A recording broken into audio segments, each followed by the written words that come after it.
Well, welcome back to another episode of the BoomBastiCAST with the Woo! one and only Alexander Hawk and Mr. Matthew Fisher.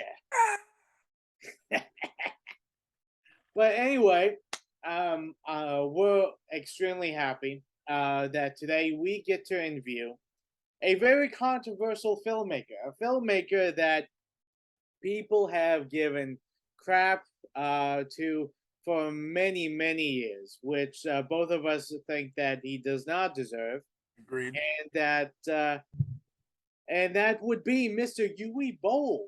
Oh yeah. Now, the thing is that first movie I saw that he did was In Name of the King, and I enjoyed it. I Mhm. mean, I did not understand why so many people gave it so much hate. I enjoyed it. I mean, being a big fantasy film geek, I thought it was a lot of fun. And after I contacted him, I watched a bunch of his other films, and fact is, yeah, you can argue that some of his earlier stuff might not have been as good, but he has so many of his movies. I mean, the whole thing is a progression. I mean, when you're an artist, an actor, a director, or whatever art form you are, you start and things might not come off as perfectly as either he wanted or that the viewers wanted. But as he progressed, I mean, he's done some films that really are extremely just hit you on such a visceral level, which you don't get from films nowadays. I mean, I can go in, watch the next Avengers movie, and be like, well, yeah, that was fun, but I'm not going to be thinking about it or talking about it, 20 years from now. Yeah. But you watch like Attack of Darfur or 1968 Tunnel Rats, which are two war movies that are done extremely well. That really they might be hard to watch, but they're hard to watch because they hit you in the spiritual level. Right. And the thing is that he's a very great filmmaker, and I definitely think that he should be given a lot more respect than he's given. A lot of people give him a lot of shit, which I don't think is deserved, and that's my personal opinion. You can, It's those call me nerds, crazy or Alex. whatever. It's those nerds that be hating on our boy, and I will strap on the gloves for round two, and I will fight all the people talking shit. You know what I mean? I mean, the thing is, he like us is a film fan Yeah. that want to make movies, and he's done it for a lot less money than the big budget films, uh, and he does very well, and he knows how to bring in interesting characters, interesting cast, and like I said, I mean, a lot of people also don't like his attitude. I mean, he does it pussy for the round. He says it how it is. Right. Okay, he's not going to just cater and just do uh, say what's politically correct. He'll say what's on his mind, and you can argue about it or whatever you want. But the impression I get when I see him and see his interviews, and when I talk to him uh, before this show, the impression I get is he tells you what he thinks, and he's not trying to hide anything. He's not trying to pretend to be something he's not, which is kind of very, how should I say, refreshing to see, especially dealing with the film world, especially Hollywood. Right.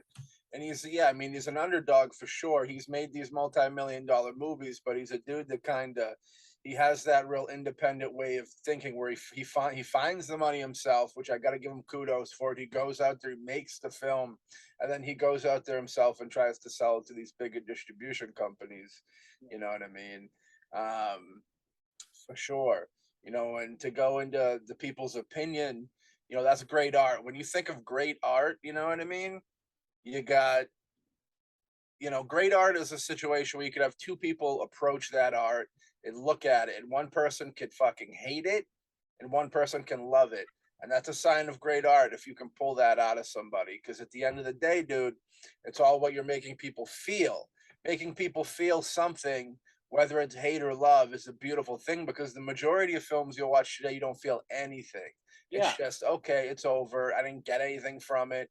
I don't have any type of emotion behind it at all. It was just there, and now it's not there, and I don't miss it.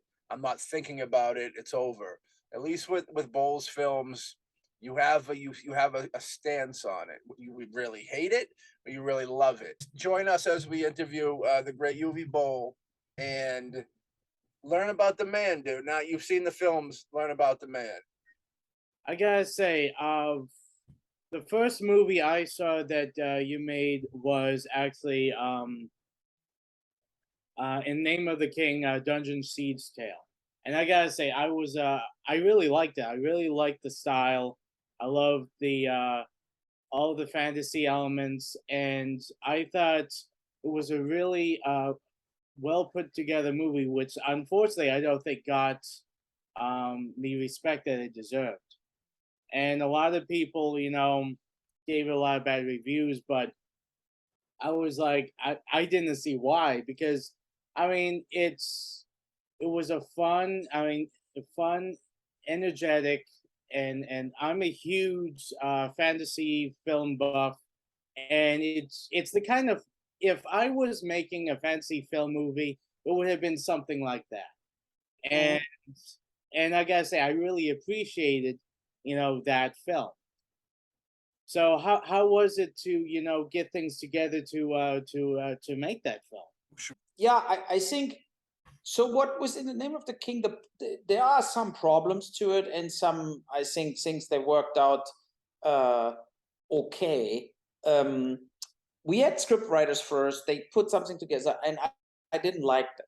Then I had a different guy. He's actually dead now, but he was more like a motivational speaker guy, whatever. And he said we need a real hero story. So he wrote it, and then it was so long. It was like 190 pages, and I felt, okay, are we doing a two-part, or should I do a one long film, or whatsoever? And during the process, 20th Century Fox basically agreed to distribute the film. And then I delivered that, what came out later is a director's cut, like 170 minutes version. And they said, we're not releasing that. You need to give us 2 hours, or we're not doing it. So, and then I cut it down to 2 hours. And I like the longer version a little more. And the 2 hours version, yeah, I think it did well worldwide in ancillary video, TV. It was basically shown in every country. But the bad reviews were also because the characters were not well developed and so on. And I felt in the longer version, what is only out in a few countries, most of countries never released the longer version. There you have the fleshed out characters, and but you have also a little, what I personally feel in Lord of the Rings and all that films, boring, stretched out scenes nobody really needs. So it's not that I don't like the 2 hours version. I think it plays very well. And after basically the release of In the Name of the King, so many people came out. They're so long, unnecessary long. Every Avengers film is 2.5 hours long, and stuff. Basically every big movie now is 2 hours 20 minutes, even if it's a comic book movie or something. And I think I'm a big fan of, like, tell something in 100 minutes and it's over.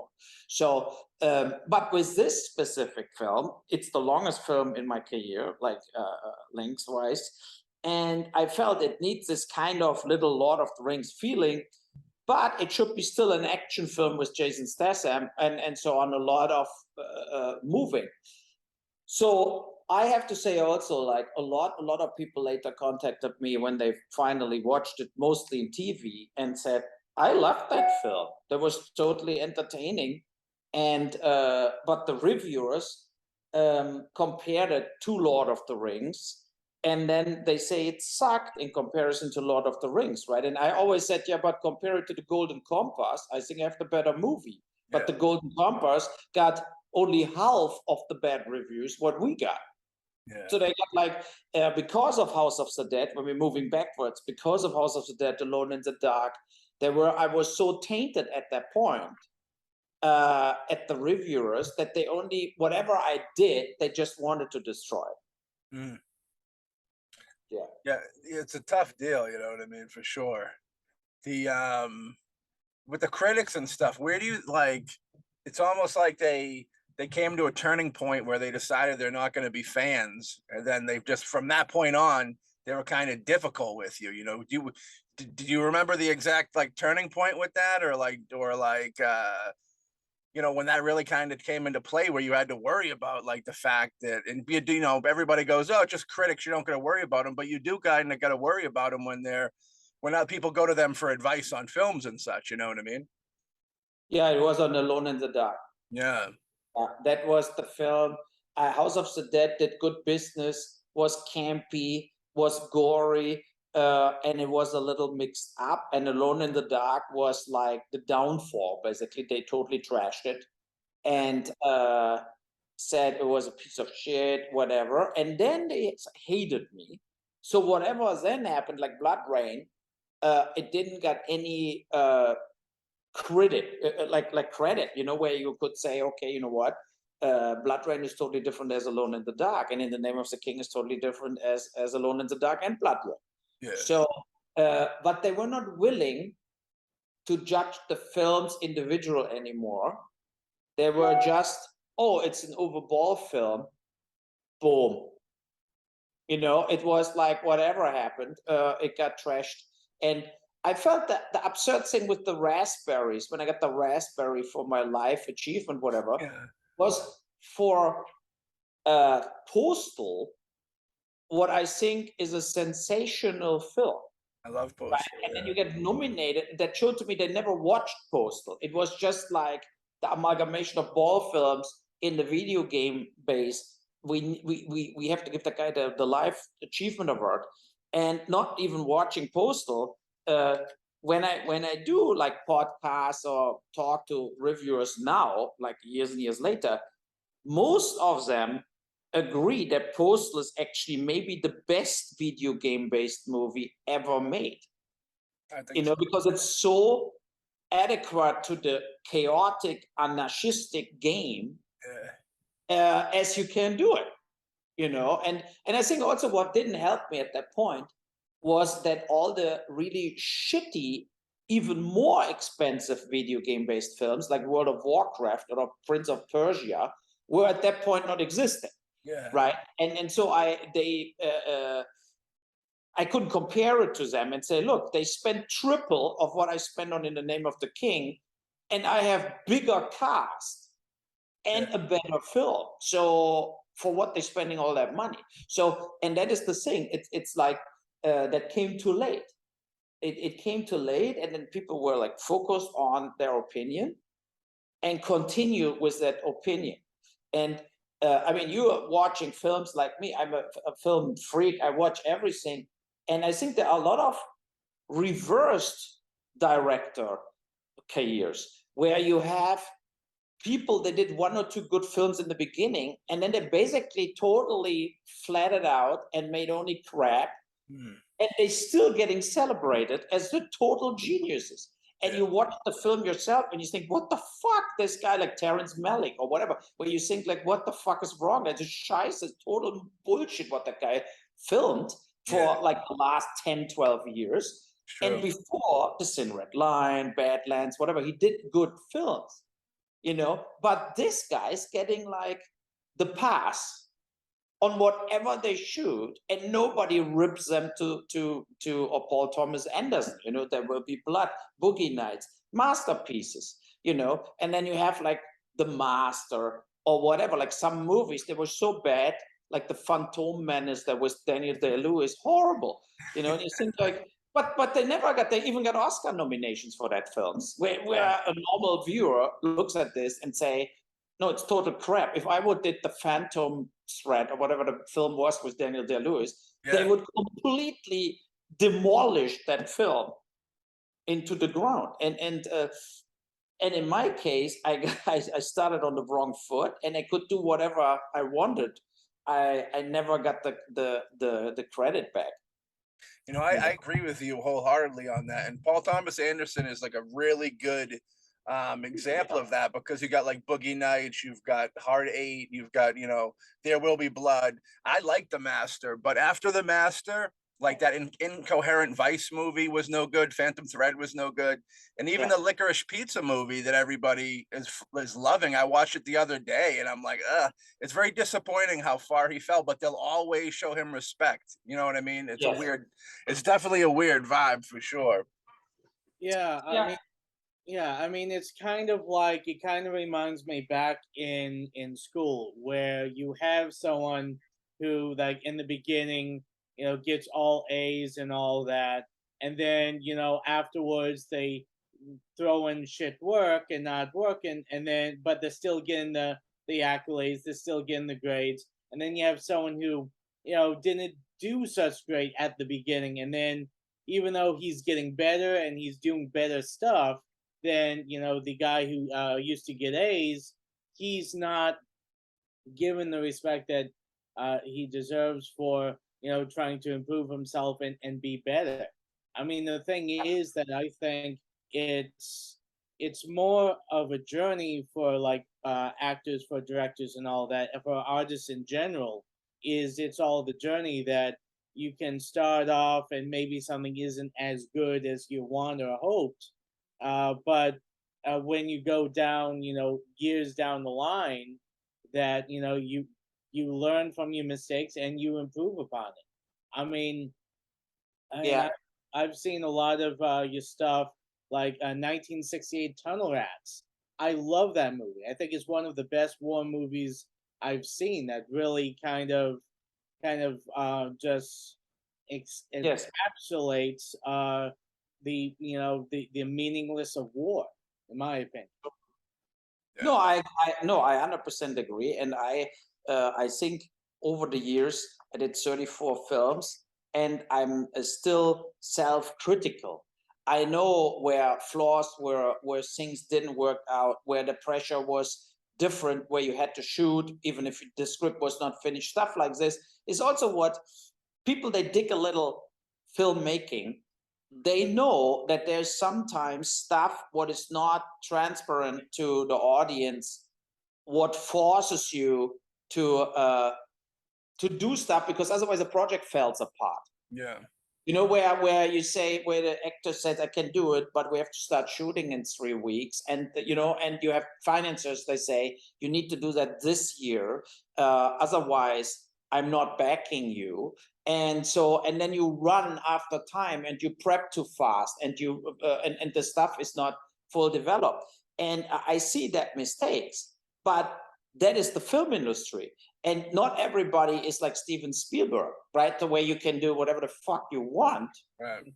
you know, and you still will get the actors when you want to shoot, and when after 4 years the script is ready. So, and that is, but it's not the reality of 99% of the filmmakers.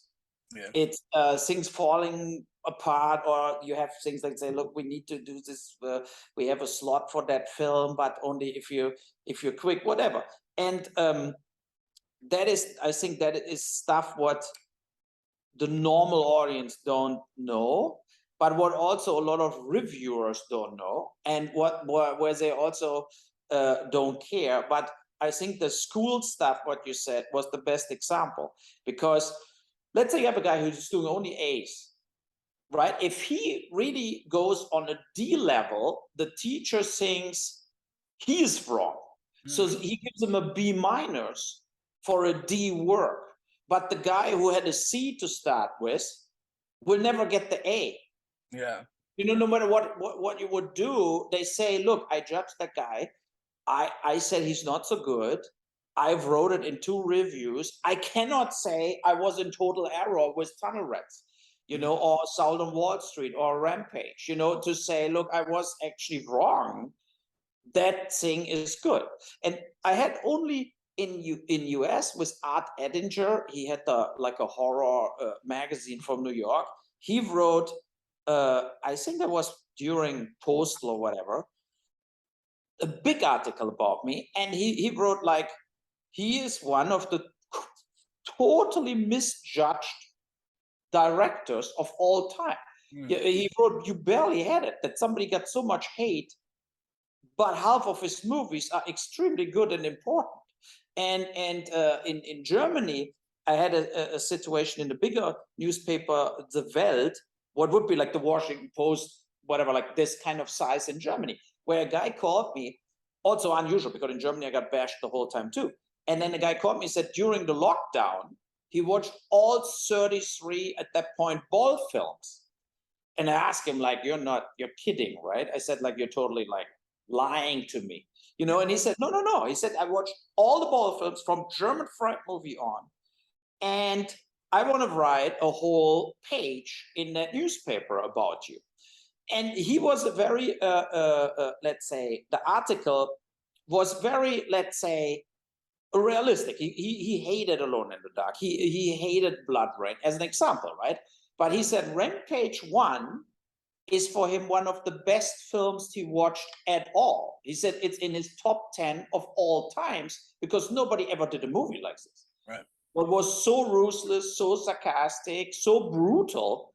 And he said no studio would ever do this because they would think like, are you insane? Mm-hmm. You're celebrating a mass murderer, right? So, but I think that made the film that you like Bill Williams. You know, that is the thing that, and similar to Natural Born Killers, you know, where you had this kind of like, you loved the ride. Right. You know, so, and there are rarely films like this, they are like unmoral, but I think you get it where it's coming from. And so he wrote like that was one of them. He loved Darfur, he loved Tunnel Rats. And he said, you really cannot just flatten out over Boll's career like so many directors that did 5 films and disappeared or 3 films and disappeared. He said that guy made over 30 films. Yeah. So you cannot just act like he's a nobody who didn't get anything achieved, right? And it was, for me in Germany, a very important article because a lot of other reviewers reading this, not watching my films then, but they at least read it and saw that at least one guy put the hours in and watched the films. Yeah. You know, so yeah, that is also what I always said to reviewers when they attacked me for shit. I did that Hanau film in Germany, my last film about a terror attack in Germany. I got so much flack for it. People like went ballistic on me. And they, and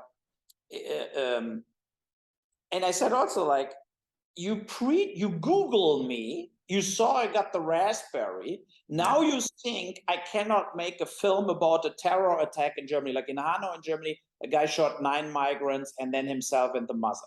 So it's a real case. And so I did the film, plays all in it one night where the guy did it.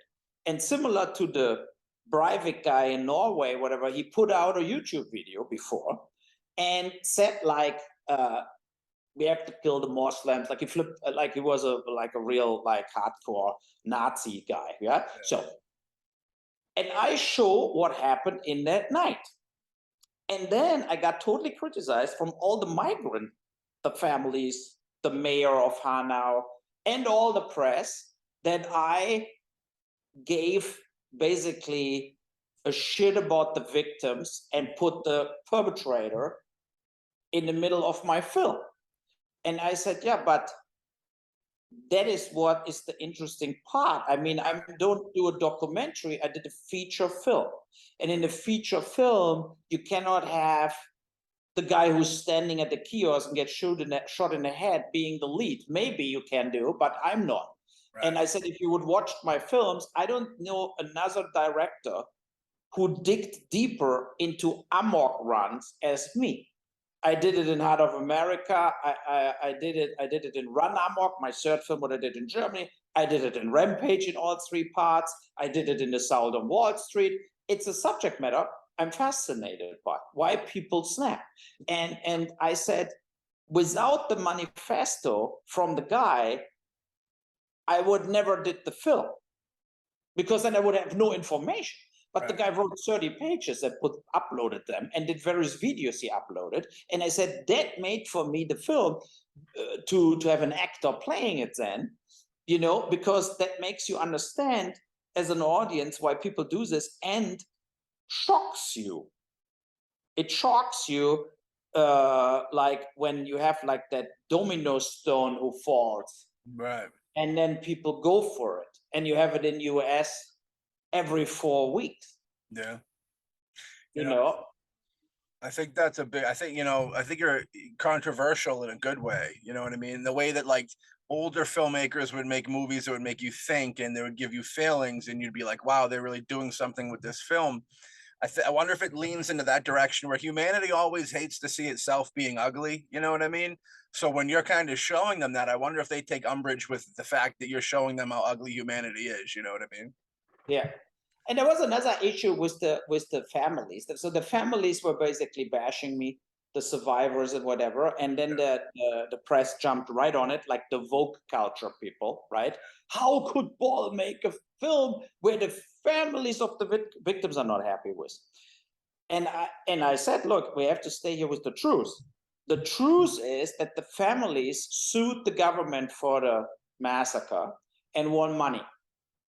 And they say it was the fault of the police, of the ambulance drivers, that their son is dead or whatever, right? So, and I show that it was not the fault. It was a lonely wolf killing. I mean, you cannot. It's hard to say. Like the school shooting in US, where the police were not doing anything, where the police now gets charged for. I mean, if you're 45 minutes waiting till everybody's shot and you're there, then it's your fault too, that so many people got killed, right? So the police was scared to go in a classroom. But in Hanau, he drove in a shisha bar, like a shisha bar, shot 6 or 7 people, hurt a few more. And then he jumped in his car. Within a minute, he was in and out, and drove through a kiosk, like a normal kiosk, and went in and shot another 5, 6 people. Few survived, so were 9 dead in the end, 6 heavily injured. And then from there, he drove to his house where he shot his mother, because he didn't want her mother being like going through the public disgrace. Shamed, yeah. The shame. So he shot her and shot himself. When the police arrived, they were dead. So, and showing it in the film, it's even out in US now on Apple, Google, and Amazon, so you can stream it with subtitles. But I felt it's important to show what actually happened, to also clear the facts. Yeah. The police arrived the first shisha bar when he was already killing everybody in the kiosk. That was very fast. Right. You know, it's, I mean, what the fuck? You cannot blame the police, because what they said is the police were Nazis and supported him in the killing, in not doing anything. But you can do only something if you're there. Yeah. You know, if you're like a kilometer behind the perpetrator, and he was a very good shooter. He was like in a shooting club.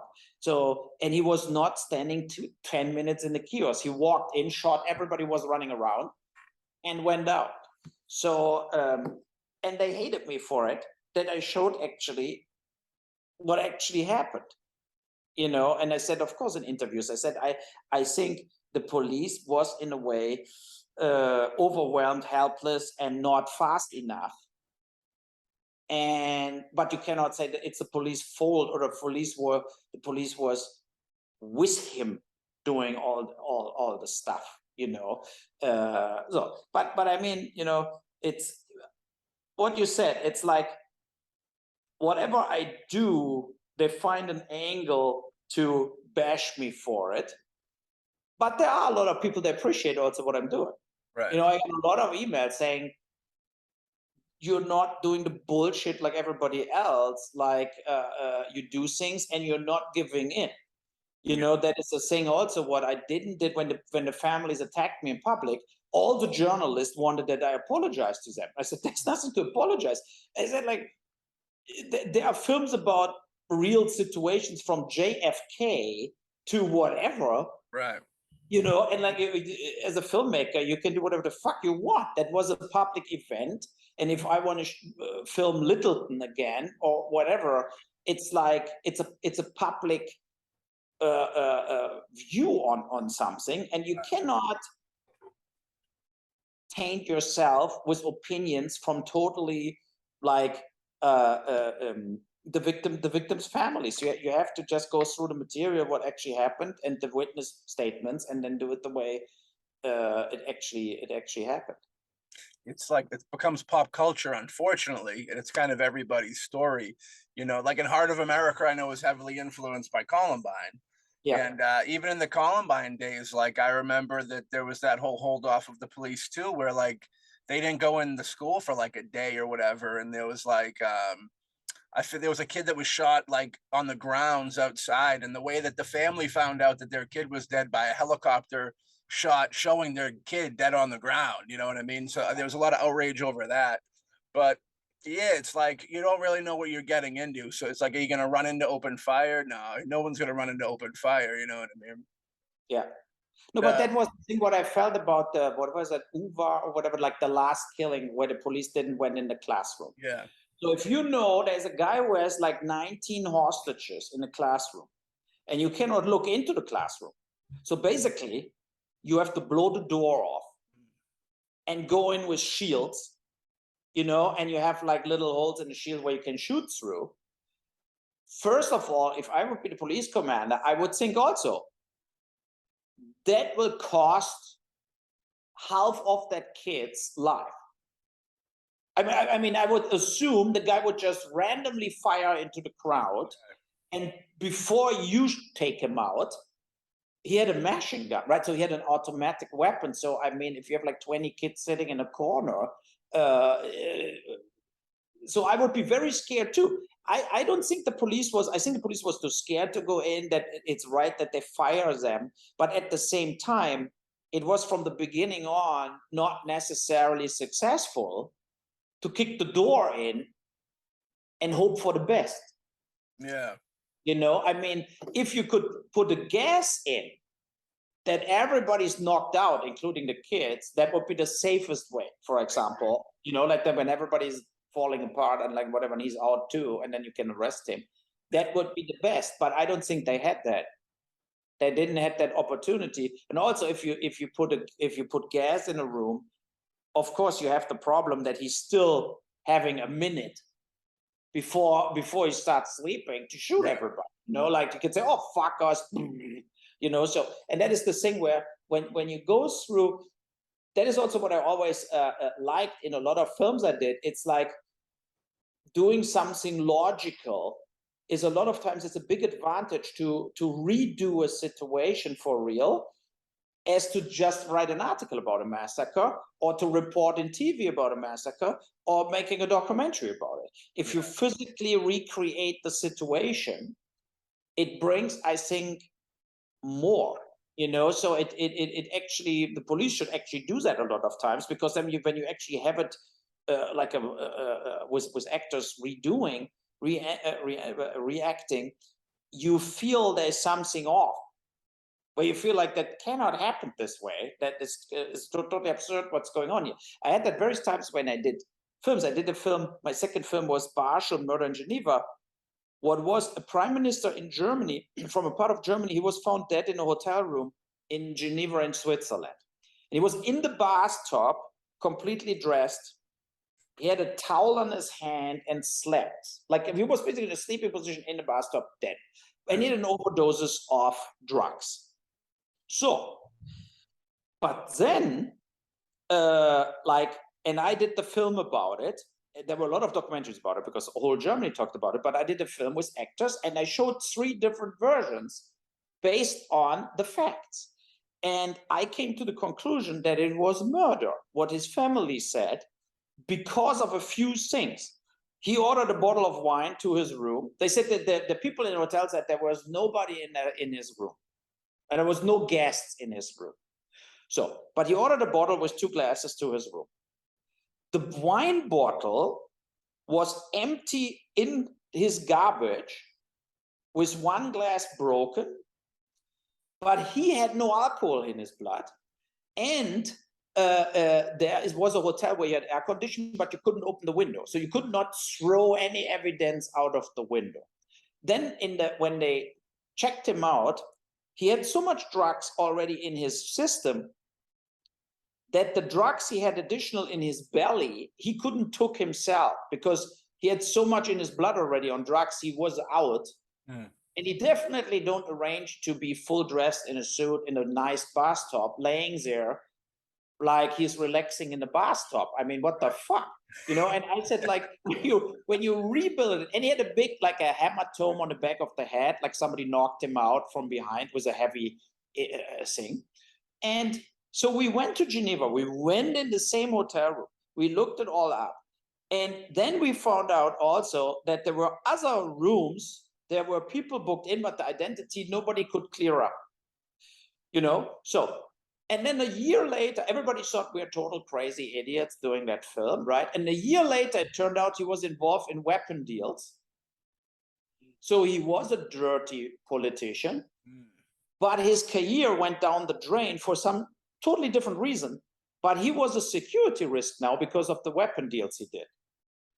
So what I assume is they lured him to the hotel room and got rid of him and covered it up as a suicide. And the government in Germany totally felt for it because they were the security risk. Because Germany did, in the older times where the wall was still there, illegal weapon deals with Eastern Germany. So Germany was making weapons and they were not allowed to sell it to communist countries, but they wanted to make the money. So they sold it to their own German other side who were communists at that point, right? Because Germany was split in half, basically, or 2/3, 1/3. So, and the East Germans, they had no money, they needed money. So they used these deals, and he was a middleman on that deals. So, and that all came out a year later. And like, when the film came out, everybody said, Boll, you're a total idiot. The film totally flopped.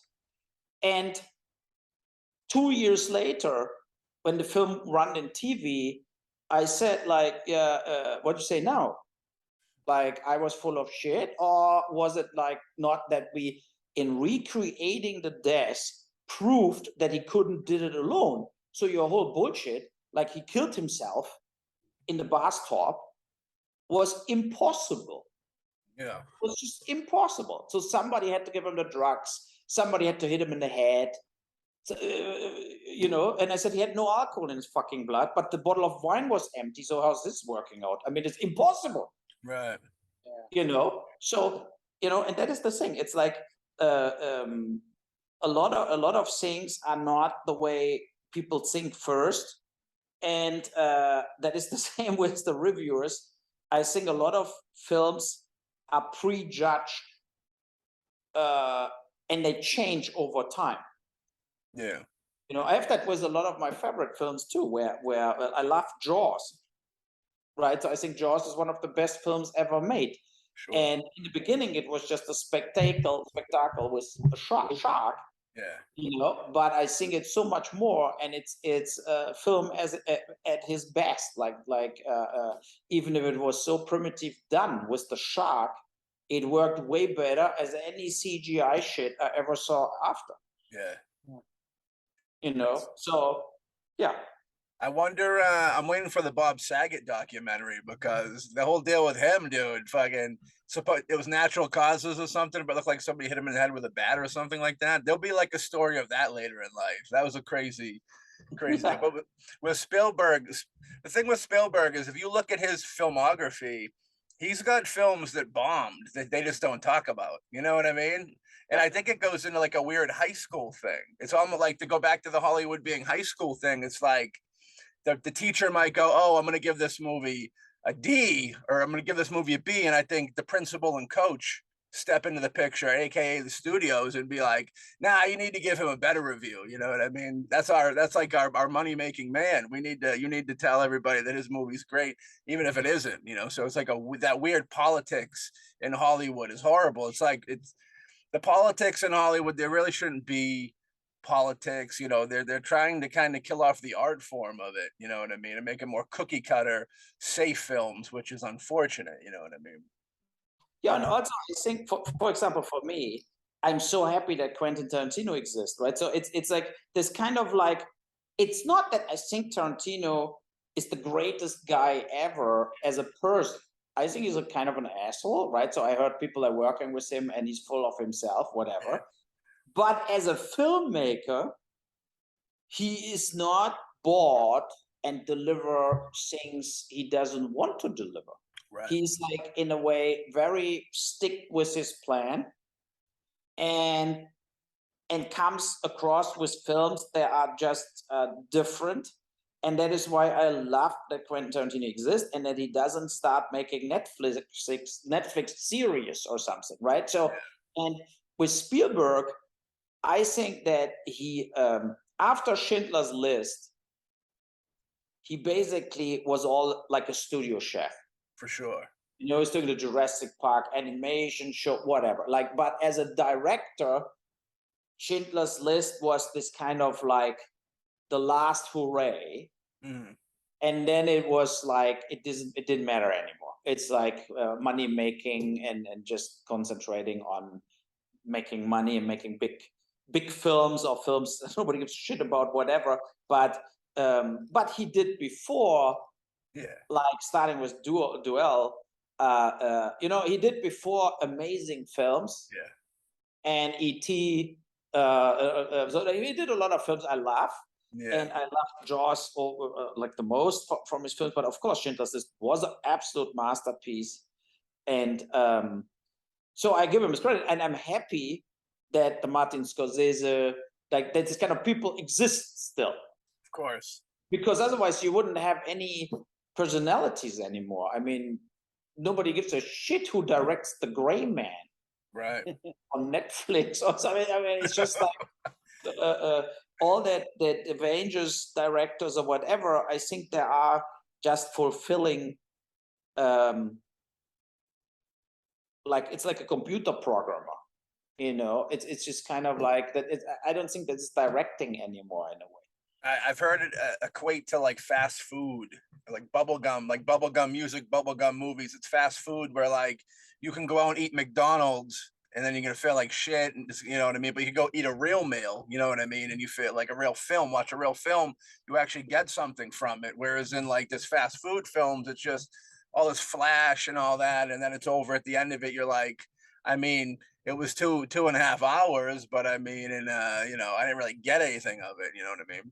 Yeah, I mean the big thing about most of the films coming out now is the big tentpole ones in Hollywood and all that. You know, and I understand people say, you know, you go to the movies to be entertained, to, you know, to escape reality. But the fact is, movies are more than that. You can have movies like your Avengers where you can sit back, waste a few hours, and, you know, be in a place that doesn't really exist. But when you have movies like the movies that you make, it's very visceral. I mean, a lot of times you don't walk away with any happy feelings, but you walk away thinking about what you just saw, thinking about the movie itself.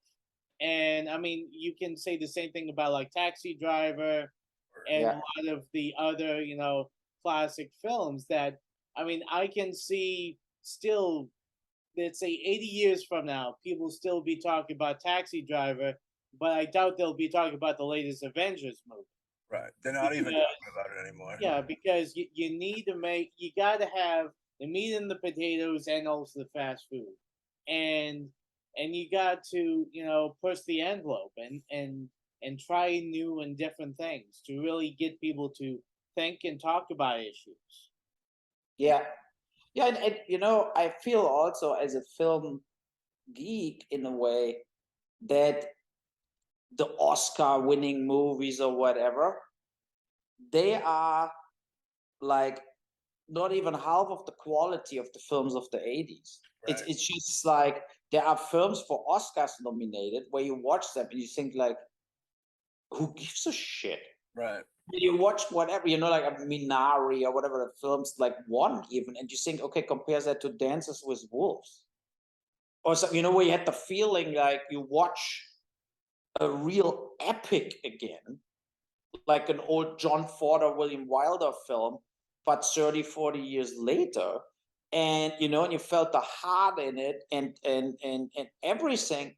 And then you watch some like Moonlight, or whatever, like this kind of films that are not bad, but you think this gets nominated for the best film of the year, the film industry has a huge problem.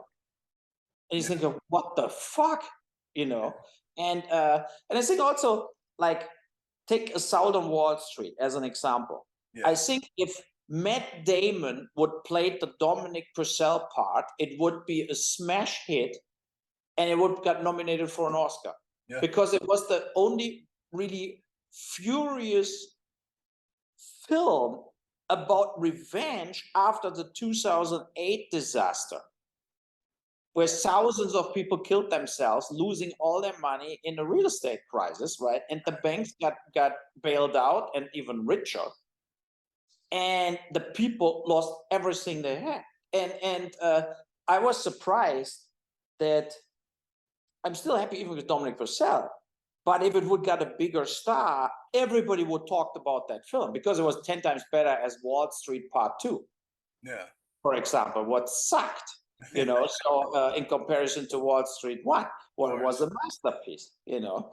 So I love Oliver Stone. To go with like the Academy Award movies, they're pushing more of an agenda than actual art, you know what I mean? Like you watch them and it could be based off of, you know, sexual orientation or a race thing. And it's lazy filmmaking because they know that people are already invested in those things. So like they kind of rely on people's feelings on those things to kind of make them feel, as opposed to really going somewhere interesting and new. And maybe it might upset somebody, you know what I mean? But it's like upsetting people, you know, it's not always a bad thing. You know what I mean? It's kind of a good thing sometimes when it makes people think and go, oh, well, you know, I never really thought of it this way, or I never seen it through that perspective. You know what I mean? It's important stuff. And Hollywood, they're very, nowadays, it seems like nobody wants to offend anybody. Everybody wants everybody to be, you know, happy and cool and collected and not think. The not thinking is a big thing. You know what I mean? Unfortunately. yeah, and I think it's horrible. I mean, I'm totally against any quote like you need to have. But today, if you would create whatever you create, and you don't have Black, Hispanos, natives, transgender, whatever in that round of people, you're done. Like you don't even have to send it anybody because they say, "What the fuck? You did like a film where white males playing the lead." You know, so it's so stupid. For me, it was always you need the right person for the job, and you need the right actor or actress to do it. You know, and it's also like with the same pay, when it came with the same pay, that is the most absurd thing. You know, when female soccer players want the same like the male soccer players, but they don't close the 2 billion TV contract a year. They are not, nobody gives a shit about their play besides some world championships from time to time. And the same with actresses. When I see Jessica, no, what was it? The daughter from Ron Howard, how at the Jurassic Park, that she finally got the same money as the main guy. Yeah, but nobody gave a shit if she would be in the movie or not. Right. You know, man, you have stars and you have people that they exchangeable, and nobody misses that. Yeah. You know, so, and that is the thing. I think it's completely absurd to ask for the same money only because you're a woman in a TV show. It's just like, how's the market working then, right? I mean, Air Jordan was Air Jordan, and he got so much money because he got like, I don't know, 8 championships or 7 or 8. You know, like that is the thing. It's like, and I feel that is now spread everywhere, where also employees working somewhere are so scared shitless to do a mistake that now we get only like the middle ground, like the total bullshit. and they don't even know what to do. I give you an example. I have two good developments for like a TV series. One is In the Name of the King as a TV series, like a reboot, and the other one is like about the farmer wars in Europe. It's a comic book, Captain Fight, a German comic book, very very high end, and I made the TV series idea about it. It's because it was basically this: the French Revolution happened 300 years before in Germany, but the people lost. That is the reason nobody ever made anything about it, because it was a huge massacre and they're getting wiped out by the kings and the army. But it's a little like Braveheart, right? The Braveheart story. So I developed these things that were amazing pictures. So then Disney Plus opened in Germany a German production office. So I sent it to them. Then the guy emailed me back. He said, oh, there are great ideas, but we're looking more for German films with German actors who socially matter. So then I wrote him back, but you work for Disney Plus. Right. I mean, if I get that answer from Netflix, you know, but I said, like, what you actually want. Like, I mean, if you film a Nazi film now at Disney Plus playing now, you get fired. Right. Well, I wrote him an open letter. I said, look, that is totally absurd that you say, I mean, In the Name of the King was worldwide in TV. If you do that as a TV show on Disney Plus, I said it will totally score. It will totally work out, right? And he didn't answer my email, was last week where it came up. But I feel like the people don't know anymore what their job is. Right. Yeah. You know, it's like, and you have that everywhere. It's like they are so pissing in their pants because it comes back to them. If you do anything what is politically incorrect, anything what is radical, you know, or anything where they don't fit a woman in as the lead actress or whatever, you know, it's like they say, okay, I don't see here diversity, whatever, right? And you think about it, I just tried to tell a story, and you know, if you make a film about Stalingrad in the Second World War, you cannot expect a lot of women and definitely no black people, right? So I mean, that is the fact, or forget it. Yeah, but then they prefer, and you see that non-stop in TV now, to make total fantasy bullshit where all races are mixed up, like Bridgerton or whatever, right? They feel that it's so cool that the Queen of England is black. But in a way, they're rewriting history with this in a way that it's totally idiotic. Yeah. You know, or not playing Gone with the Wind anymore. I mean, look, when the film was filmed. Right. Yeah. You know, how can you flip out on the film that it was political, totally incorrect? No, at the time where it was shot, it was completely normal to do the film, and nobody felt he's a racist to be in the film or something. Yeah, it's true. I mean, it's film, it's history. It's like I hate to change history only because people cannot take the history anymore. Right. You know, so I did. Yeah, sure. I did in Germany. Was a book came out for me like in summer, and it's like the title is why nobody wants to say the truth anymore. Germany between cancel culture, political correctness, and the new basically that they're pussies in holding back their real opinions. Yeah. And interesting was, so we were 2 weeks on Amazon #1 in Germany, so it sold very good, but I didn't get one review. So there was no review in no newspaper, and the publisher is a big publisher in Germany, like a big book publisher. They're releasing like 50 books a month. And he said they never had that. Normally, everybody wants the free books and they're writing a review. And he said, in your case, nobody wanted to write a review because nobody wanted to agree with me. You know, if you write in a newspaper, Boll is totally right. That is way too much woke culture now, or, you know, to do the gender bullshit, whatever, right? So, and it's like, if as soon you write this, that you agree with me, you are done. Like your job is gone. Right. And that is the problem now. It is. Yeah. You know, I think future generations of film fans are going to look back the way that we were just talking about how people look back at Gone in the Wind and go, that's offensive. I think future film generation will look back at this time, and because of the PC culture and the watering down of stuff, they're going to be offended by the stuff that's happening now, believe it or not. You know what I mean? But they're going to be like, well, you're kind of, you know, you had the opportunity to make this good movie and you kind of, you know, go deep with it or whatever, but you made like, you just really want to make a political statement that everybody else is making. So, you know, why do you really have to do it type vibe? And I think, like the art is kind of been, it's more, you know, there's show business, of course, so there's a business and that's a huge deal to it. Unfortunately, you know, that's where I think a lot of investors and their opinions, I think is a big kind of issue with the direction of films, and especially the Hollywood system. Everybody kind of wants to fit into it, and it's all, you almost have to play the game to fit into their system. But I like with you, you're more of an independent dude. You're Kubrickian kind of. You'll take the money, make the film, and then turn it into like the distributor type deal, which I think is the best way to kind of do it. You know?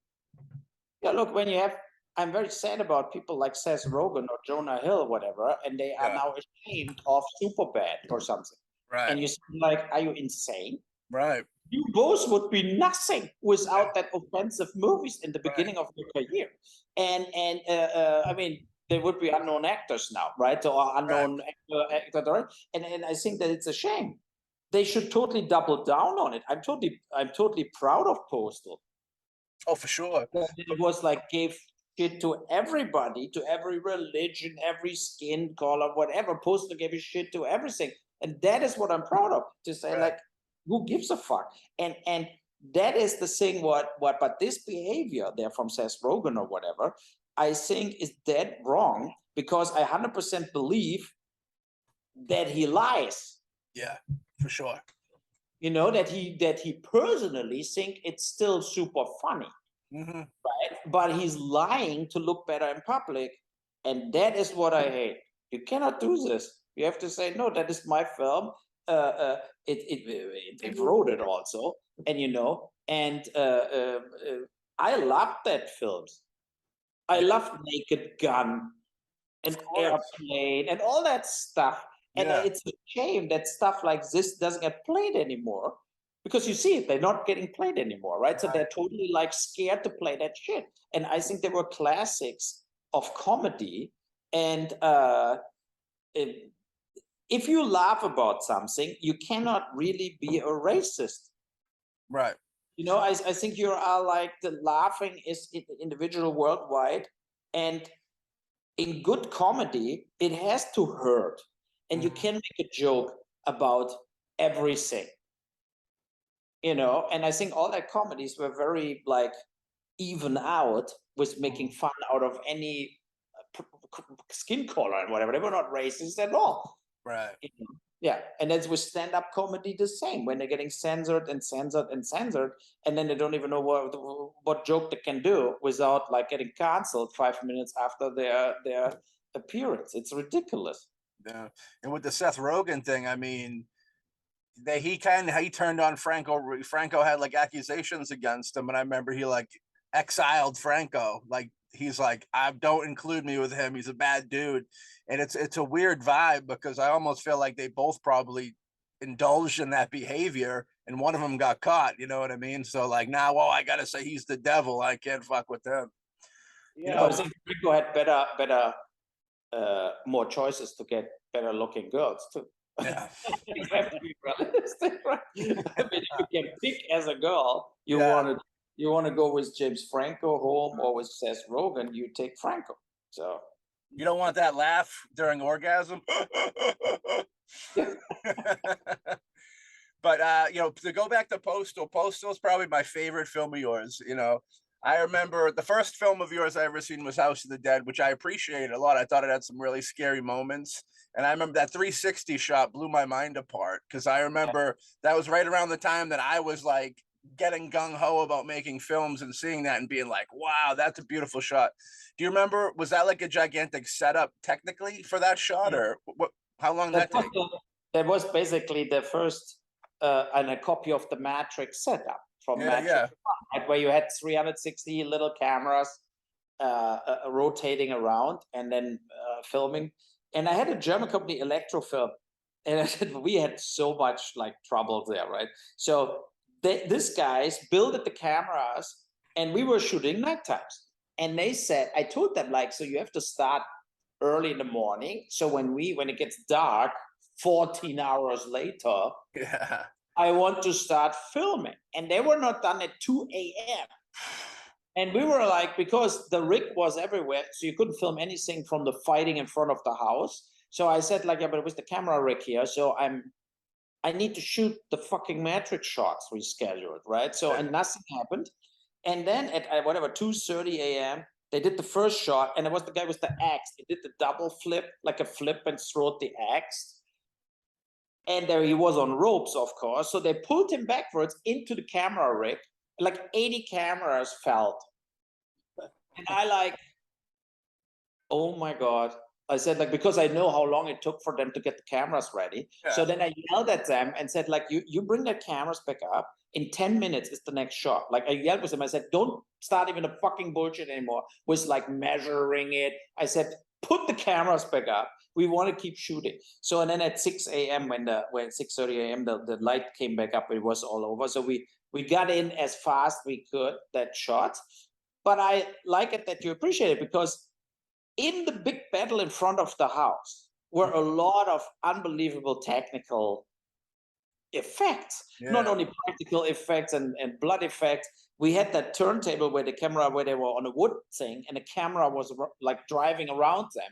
Yeah. Then we had the 360 Matrix camera set up and really high-end stuff. And when we blowed up the house, there was really like 250 kilogram of explosive like blowing up. It was a massive explosion. Like John Sleep, he did I, Robot and other films. He said he never did an explosion like this. That was the biggest explosion he ever did. And you know, when you have people and later like, shit, piece of shit, whatever. And I said like, no, of course the script was not like Schindler's List, right? But it's House of the Dead. I mean, it's the game where you just shoot zombies, and I think the big battle in front of the house comes as closest to a video game you can ever get. And Sega liked it. Like the video game company, from the real bosses from Japan, they loved the film. Yeah. They loved it. You know, it was also in Japan very successful. And but they I don't know, the people hated it from the beginning on. And I don't know. I really don't know what it is. But I think also in retrospective, why I got a lot of times this critics bashing is that I never was part, as you said, of the system. You know, I never had a Hollywood agent, never a manager, never a PR. You know, like I was just like making films, raising money, making films and selling them.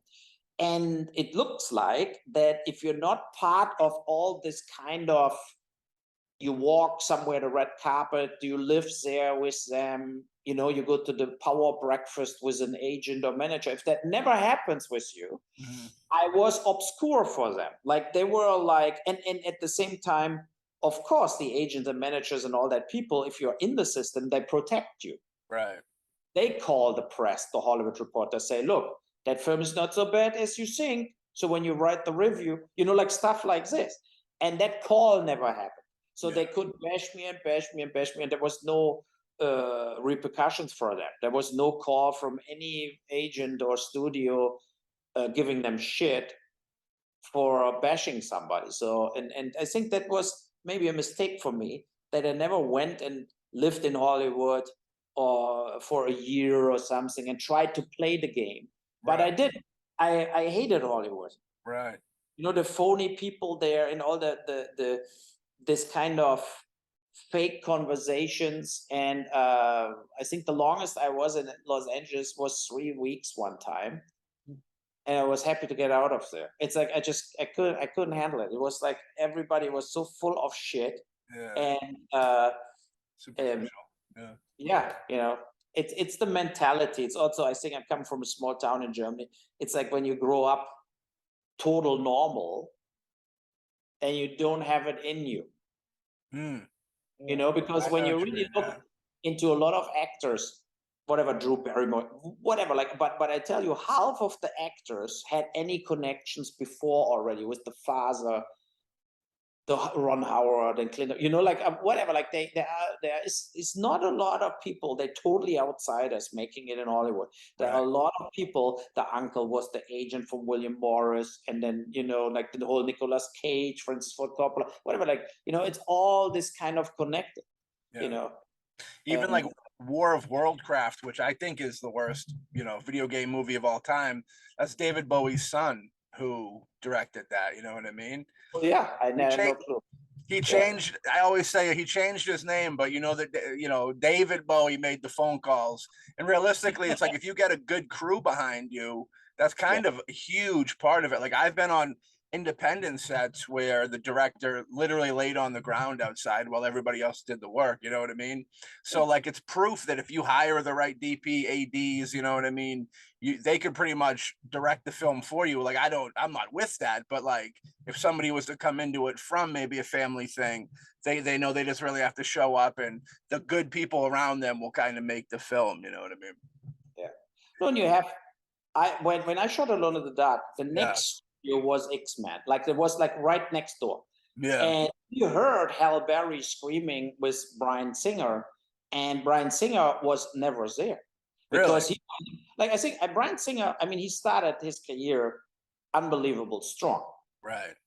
But he turned into like a perverted pedophile fucker who was under drugs the whole time, for real. I mean, Bryan Singer is a piece of shit, total piece of shit. Like Brett Ratner or people like this, they're pieces of shit, right? So, and he was driving with his Ferrari around, and later all the stories came out. Like he was in the nightclubs and the gay nightclubs and all that stuff, and had like 15 years old boys in his hotel room. But we were the whole time like working, and a lot of crew from X-Men was hanging around our studio just watching. Yeah. You know, because there was nothing happening. Right. Because they spent on X-Men, whatever, 5 times more as Alone in the Dark. And there was like, if he came or not, nobody really know it. And then nothing was happening, you know. And if I would be, this also, by the way, a lot of studios have so weak producers, they never go against the director.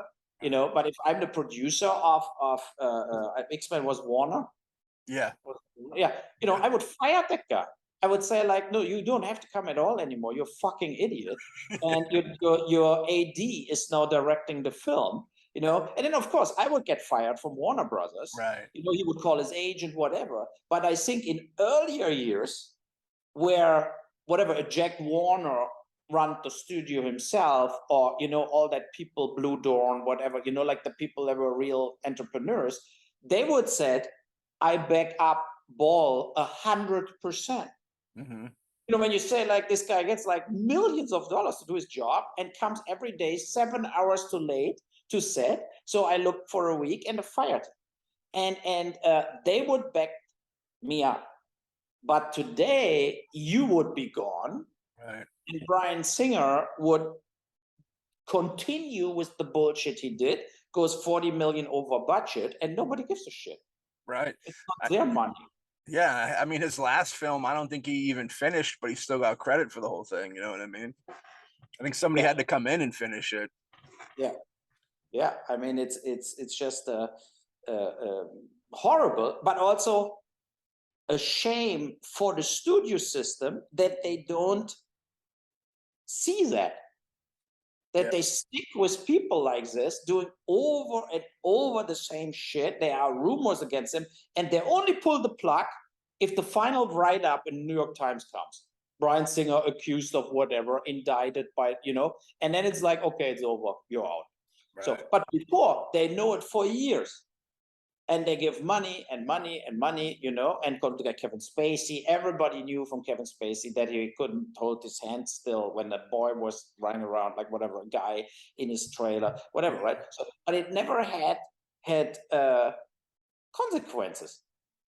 Yeah. You know? So, and I think that is ridiculous. And that is where this kind of going totally overboard started. That then somebody gets canceled forever who take Casey Affleck. So I had a project that who was interested, whatever, right? And then I asked around, and they said, "Oh, Casey Affleck, you cannot do this. It's like he had that sex scandal." Then you Google it, and it was 2010, and it was not even a sex scandal. It was just like he didn't behave good, and two crew people flipped completely on set like he's a piece of shit, and they sued him. I got $200,000. End of the story. So, so that means the Oscar winner from Manchester by the Sea is not getting a job anymore. I mean, right. I don't get it. You know, Manchester by the Sea was 2016. So he was able to get the Oscar where he was still canceled. And then right after he was canceled again. Like, we cannot, you know, so, and I don't get it. It's this kind of like where they go way too far. A rapist like Harvey Weinstein is a different thing as somebody like Bill Murray is hugging somebody and makes a sex joke. Right. Yeah. You know, for this, you cannot say, we don't want Bill Murray anymore in any film. It's ridiculous. It's totally absurd. You know, that Casey Affleck thing, I think they just forgot about it so they could put that Academy Award winning actor, Casey Affleck, on the DVD covers, you know what I mean? And then they went to sell the movie, and then it just went back to, yeah, it's you know, with this culture, it's very weird. You'll have people like Singer that do like disgusting, terrible things, but they'll equate them to like a Bill Murray that'll just hug somebody and have a joke. You know what I mean? They'll kind of put them all in the same boat when they're not really in the same boat. You know what I mean? Yeah, I mean, the biggest issue that is with the society in general is the fact that we can't help but overcompensate. That if, for example, Hollywood lets Weinstein and all those other people do all these horrendous things, and then when finally we as a society stand up and say that we don't accept this, those people have to be punished, they're like, okay, yeah, we're totally behind you, it's the right thing, and they do that, but then they throw in anyone and everyone that, you know, like you said, Bill Murray hugs someone, makes it maybe an off-color joke, and all of a sudden he's thrown into the same category. I mean, you can't have. I mean, if we as a society were actually, you know, acting like intelligent thinking beings, we know that there's a difference between someone saying an obscene joke and hugging someone, and then someone raping someone. I mean, those are, you know, yeah, you can say, Bill, you know, that was not funny. You should not have done that, and, you know, point out that he should be more, you know, careful with his words later on. But you can't just lump him in the same category as like Weinstein, which you know does so many horrendous stuff for so many years that only recently did they decide to throw him under the bus. Yeah, you know, when they threw him under the bus, that was when he didn't really mean anything anymore. They went 2 times bankrupt. They went in a way down the drain, right? They had only the Tarantino films from time to time, and the rest was crap. So, you know, but during the time of the English Patient or whatever, nobody would touch him, and he fucked 100 girls without rape. You know, because that we shouldn't forget too, that even if he doesn't look like Clark Gable, he scored a lot of famous actresses because they wanted to make a career, and that, you know, and they are very silent about rape because they didn't get raped. They wanted to have a career, and so, you know, and that is the thing where I always said, like, sex and greed, right, runs the world, and it's of course way more complicated as you can summarize it up. I think he felt so invincible that he got more and more edgy. Yeah. You know, that he felt like, oh no, whatever, if she wants to leave the room, I don't let her. I block her, I throw her on the bed. What should she do? You know, whatever. I fucked Scarlett Johansson before, now I fuck you. You know, whatever. So it's this kind of the thing where it went to his head, and he felt like he's completely, let's say, invincible. And I had a situation. I met Harvey Weinstein 2 times, and I had a sales agent, then Sales was his name, like Sales, what is funny, I think he made it up, I don't know. But he was selling my films we were in Cannes, and he came to our sales office and he had a total swollen blue eye. And I like, what the fuck? I mean, we're meeting buyers here. And you went in a bar fight or whatever last night. Yeah. So, and he said, no, he got a seizure, like a epileptic seizure, fell out of the bed. And then years later, another guy told me Harvey Weinstein hit him. Wow. And he was in an elevator and started talking to Weinstein. And it was the time around House of the Dead, basically, this 2003. And Weinstein said, don't talk to me, you fucking piece of shit, and hit him full on in the face. And I think he was stunned, right? And then Weinstein went out. And so that was it, right? So, but this kind of behavior shows when a guy is completely thinking nothing can touch him. Yeah. You know, I mean, can be happy that it didn't hit me, because I would fucking smash that guy into the pulp in the, you know, I was not scared of Harvey Weinstein. Yeah. So, and then I met him in Kazakhstan, in Russia, where I was with my Max Schmeling boxing film. And we were at the same, there was like a gala dinner, whatever. And he was at the table where I was sitting. And he was like, there was 13 people at the table. So I couldn't yell over to him, whatever, you know, we didn't really talk.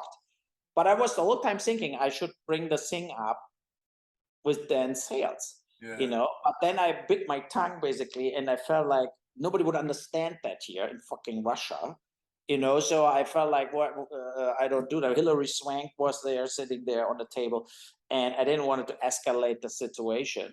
But I still feel about it. I should totally confronted him with it. But I'm sure he would maybe didn't even remember that. Right. You know, because he did it all the time. And he would maybe say, like, who gives a shit? Because people said later, right, he was hitting people in the office. He was doing this all the time to people.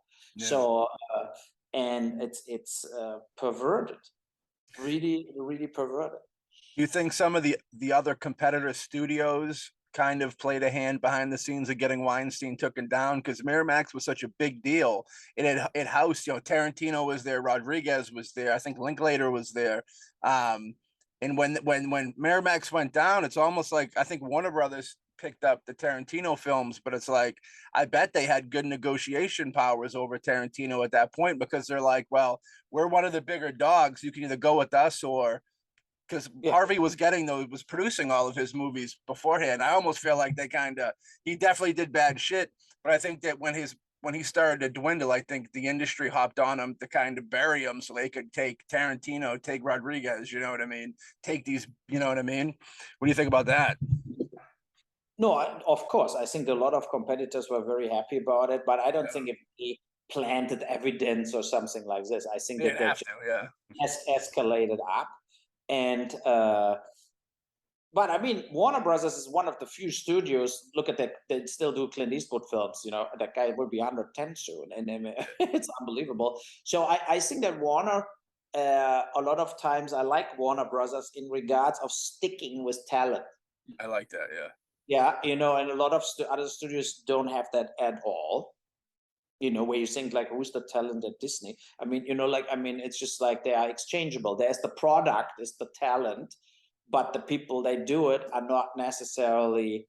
It's a little different now with the TV shows like Mandalorian or something. You know, like there are like real guys behind it. They are good. I think also the TV series from Disney are better as the films actually.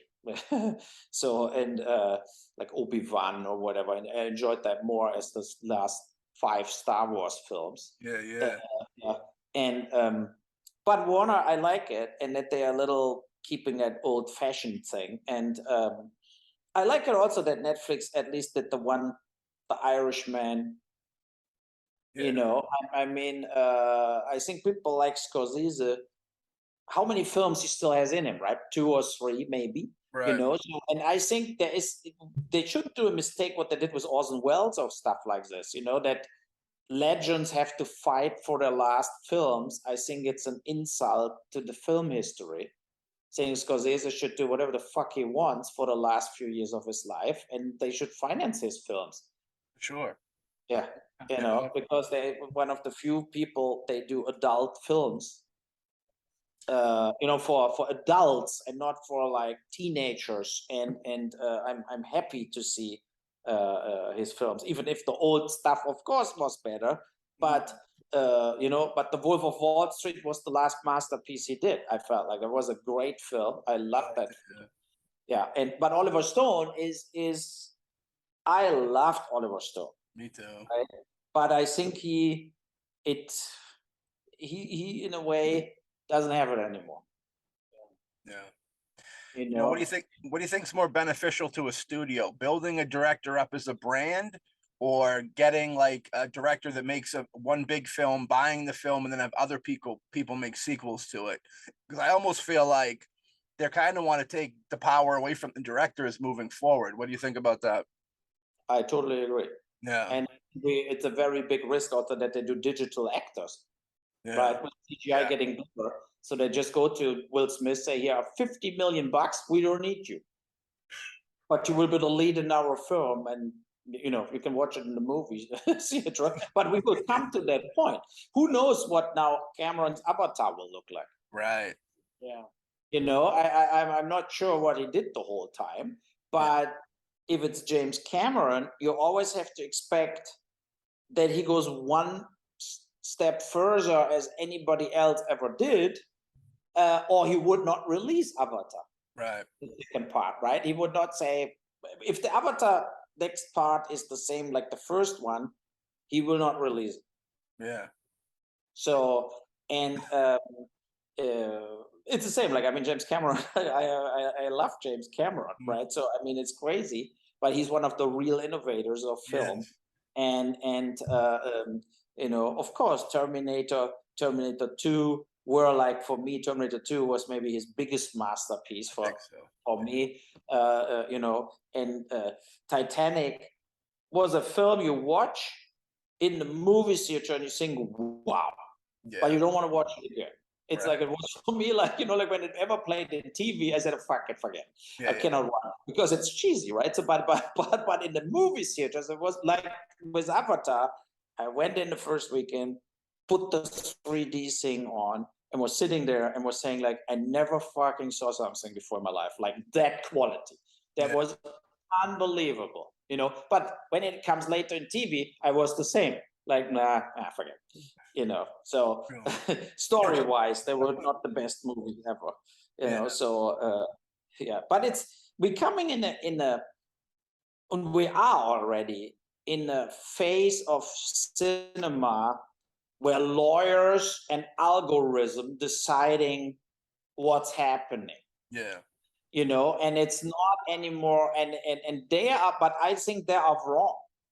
That is the problem, you know. Like, I just filed something to Amazon, and so they give you then, you send a pitch, and then they give you back a tool, like a computer tool, where you have to fill it in.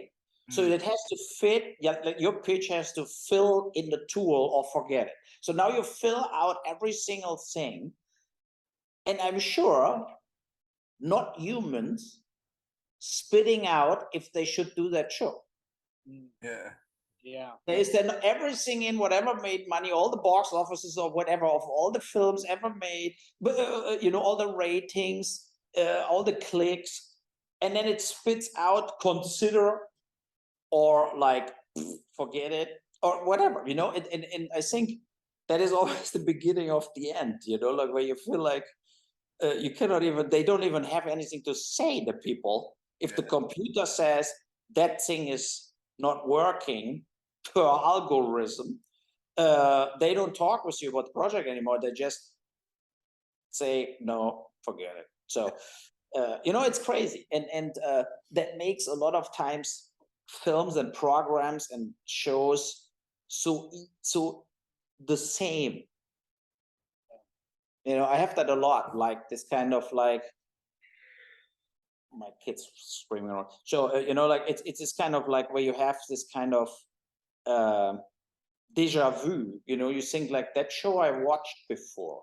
but this time it's a different actors in a different surrounding. But basically, it's the same shit I watched 3 years ago on HBO. What I see now on Netflix, juggled around a little, you know. So that makes Breaking Bad so important, or you Better Call Saul, or some originals, you know, where you say like that I never watched before. Yeah. You know, where you have that effect. Yeah. Yeah. Now I know you've directed. Alex, were you gonna say something? Yeah, I was going to just interject about the fact that, I mean, we all know that making movies and all that is a business. I mean, everyone wants to put the money in, they want to make a lot of money back, but because now that they've gone with the algorithms and all that, I mean, solely just focusing on how much money that they can make, it starts to really negate the artistic aspect of the film. And the fact is, when you start making films just as a commercial product, then they don't have any lasting power. I mean, they're good for like the day it comes out, but I mean, a few years later, I mean, you don't go revisit it because it doesn't give you anything because you've seen it once. It's like, you go, you watch it, you enjoy it in the theater, you watch it on TV, but you have no need or want to go and revisit it 20 years from now. And I think it's sad. I mean, I can think of movies that I watched when I was a kid in the 80s and the 90s that when I'm bored, I throw it now to watch and I enjoy. But I have a hard time thinking of a lot of things that come out within the last 10, 20 years that I would feel the same way about because they don't give you much of anything to hold on to. It's not even like it's like Schindler's List where you watch the movie, it's a great movie, but it's not a movie that you really want to go and watch when you're feeling down or something. It's a thought provoking movie. And but I can still see myself coming back to watch it because when I want to delve into and feel something because it's such an emotional and important film. But unfortunately, I don't think that films like that are really coming out. I mean, when they do have Oscar films or films that they are calling like very important now, it's all like an algorithm because they hit the check marks, but they don't hit the soul of the story that needs to be told. Yeah. Yeah. And it's also like when we thought about Taxi Driver or stuff like this, right? In that times, you had the feeling the filmmakers decided what to shoot, and the distributors were distributing it and hoped for the best. But it was not like the distributor tells the filmmaker that are the 10 different things you have to fulfill before you give us any new script. It was like, I mean, when you see, like, as an example, Taxi Driver or even Clockwork Orange or whatever, they were not home runs, right? They were not like where you think, like, I mean, when you just plainly pitch Clockwork Orange, people would say, oh my fucking God, are you crazy? Like, where is Reese Witherspoon in this? I mean, like it's this kind of absurdity where you couldn't pitch it to make it successful, but it can be successful because it extended our experience. The film made our experience bigger of life, but like what sometimes books do too, right? So where you get really drawn into it and you come out totally different as you thought you come out after reading 500-600 pages, and films can do the same. That you have the feeling you watched something real and you watched something more as a film. Mm-hmm. And that is always like the best, I think, in cinema. When Fitzcarraldo from Werner Herzog, when they pulled the fucking ship over the mountain in the jungle, and Klaus Kinski flipped completely out and wanted to shoot everybody, you feel that on screen. Yeah. You feel that film got completely out of control, as it would be if a guy says, we pull a ship over a mountain to come out on the other side of the river, and then we build an opera house in the middle of the jungle. It was the adequate way, I think, what Werner Herzog get at that point to transfer this kind of true craziness, because it happened in real, right? The guy actually did that 100 years before, whatever. And, you know, but that makes Fitzcarraldo for me, for example, a film I will never forget. Right. And there were so many other films. I watched at least 20,000 films in my life, where 19,500 were just 100 minutes of my time, but they're deleted out of my brain in a way, right? So, and that is the thing. It's like, that is what I always loved, right? So for Tunnel Rats, for example, when we built the tunnels, I had all my actors, they were young actors, laying in the tunnels. We switched the light off and we left. I said, so you have to be in absolutely darkness for 2 hours to just get the feeling what the fuck these people went through. Yeah. You know, they went with a candle in, and when the candle was off, you were completely toast. So, and, you know, and then we had like a mercenary guy from South Africa. So we went with them in the jungle, and we had two groups. They had to attack each other. And he, because he was in the Angola war, he was in different wars in Africa, and he teach them like patience. He said, look, the reality is you watch Platoon and everybody runs and shoots. He said, but if you really can get shot, you should be very careful what the fuck you're actually doing and from where to where you run and lay down. So a lot of times he made people lay down in the jungle a long, long time and wait. He said, you know, when it's around you for 45 minutes, completely dead silent, then maybe you can move 5 meters forward. You know, because the other guys are maybe silent too, you know, but then you have a holding situation where you have to wait it out. And he said, in 10 minutes, you will maybe, if you're really dead silent, in 10 minutes, if somebody's 20 meters away, you hear something, like a little movement, whatever. So don't go, just stay here, let them run into you. So, and I always tried when I did stuff with like real background, like Tunnel Rats, to bring the actors in situations that they felt that they learned something, you know, that they, because of course, all that young actors, they came from LA to South Africa to shoot, and they were like, they watched Platoon, they watched Apocalypse and Now, you know, like they watched that films, but they had no clue from anything. So I had first a week of that kind of boot camp situation. And I think that helped enormous when they had to act. You know, they were really panicking and scared shitless and stuff like this. And I think you feel that on screen, you know, like that the people were really, really affected by it. And on Darfur, I used real Sudanese refugees living in South Africa playing themselves. And their families got killed. They got raped and stuff like this. And the American actors were totally like affected by it in a good way. You know, Billy Zane was crying. They all thought they come for a paycheck to South Africa, but then they were totally into it. All of them were like a mess in a way. And that is, I think, why Darfur works emotionally very much, because you really feel like they represent truth there, and they don't want to fuck it up and do another B picture. So, you know, and I hoped when I did that stuff that more people would write about it. And I know that a lot of people see it. You know, if you go on Amazon, look at the ratings of the movies, you know, that you have a lot of times almost 5 points, 4.5 points, whatever. So the audience saw it, you know, but I hoped, of course, that also at one point some industry people see it and say, no, that was like fucking hard hitting. You know, I never saw something like this before. That is the thing. It's like, yeah. But the good thing is I can still tell myself it's still coming. You know, where you feel like nobody holds somebody back in 5 years to write about it and say, look, we have to revisit Ball. And because I will soon have to stop doing it, I have to go upstairs. But, you know, like the next year, I will definitely do another bigger film.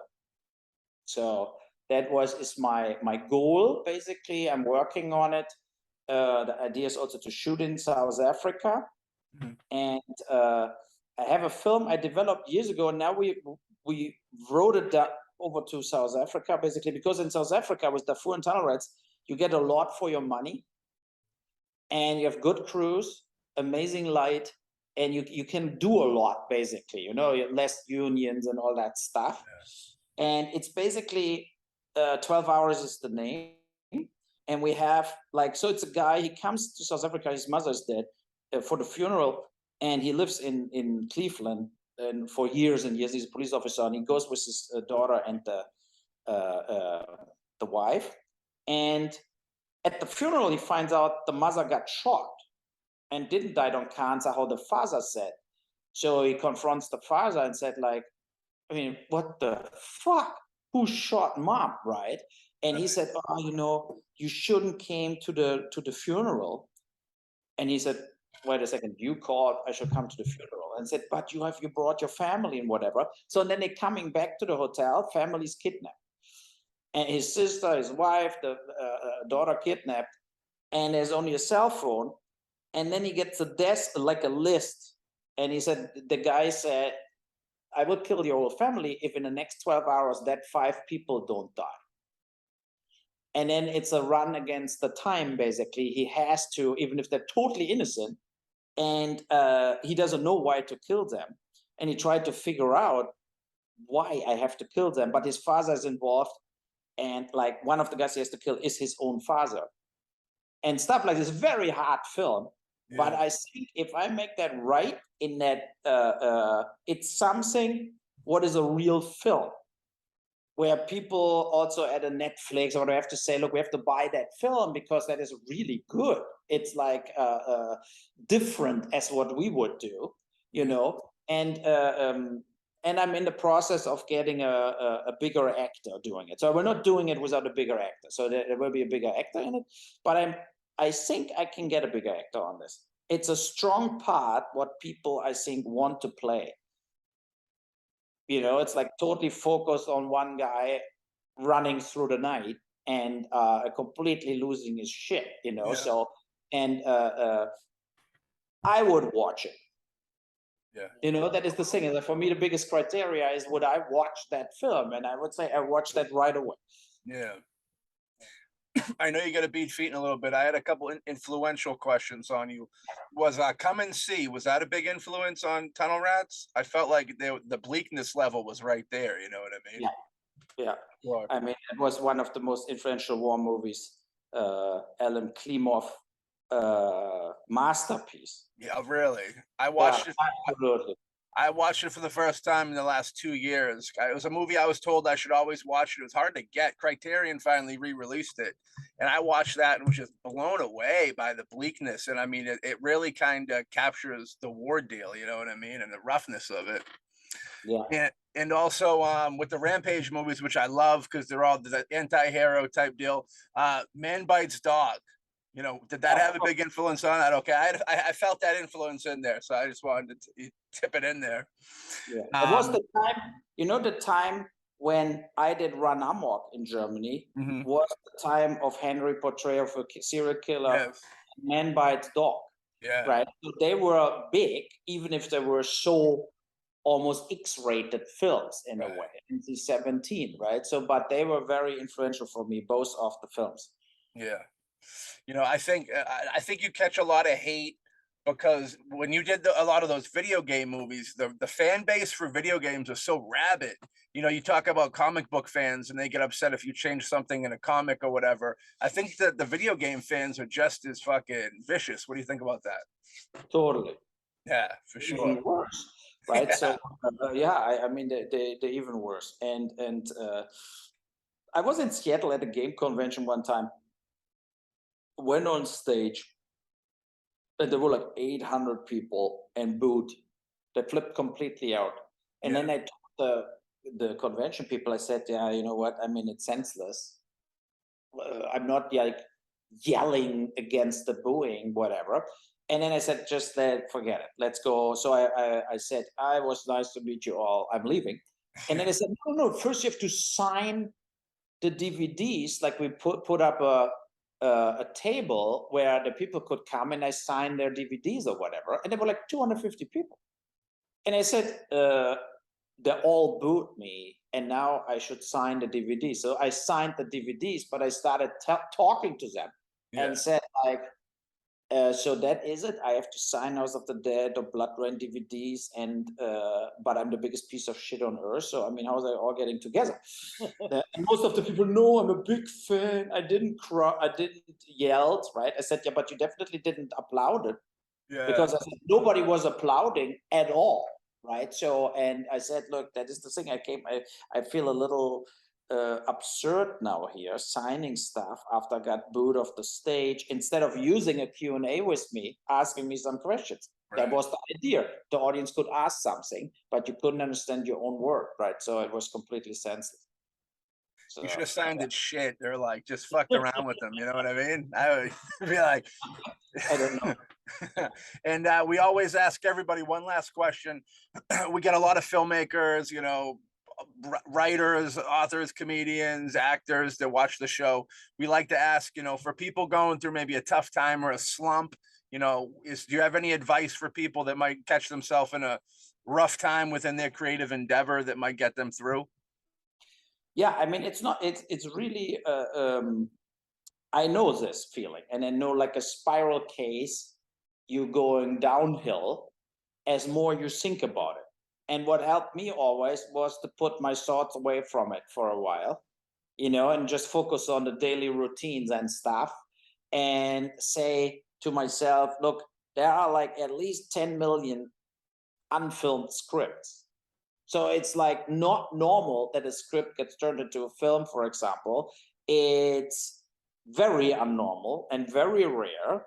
And it has to do also with a lot of luck, you know. And I always like the thing is that in Germany, when we have like political discussions here and stuff like this, in Germany, everything is subsidized, get like film subsidies and whatever. And most of it, it's TV product. And in discussions, I always say, look, you basically, like to that subsidy people, whatever, right? It's your fault because you don't try enough people out. Like there are some directors in Germany that did 25 films that were full subsidized, right? So, but why not subsidizing this guy's 3 movies and 22 other people get a shot? But you always go for the same things, right? So, that helped me a lot, because in Germany I didn't have a lot of support to get through it, to say, look, because they have no fucking clue what they're talking about. They don't know film history so good as me, or watch so many films, or analyze it so much. They're just like amateurs.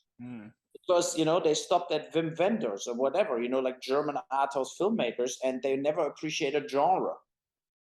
And that is also a thing what is pissing me totally off, because I think genre is what survives. In 100 years from now, people will still watch Jaws, but nobody gives a shit about Moonlight. Right. You know, because now nobody gives a shit about Moonlight or whatever, you know. So yeah, I mean, that is the reality, you know, and that is what I think is with genre films, you can put controversy in, you could political things in, like Rampage or Assault on Wall Street, Darfur. They're all kind of genre films, but they're transporting truth and reality. And a lot of drama is the opposite. A lot of drama is nothing else as trying to smooth things out. They are not okay.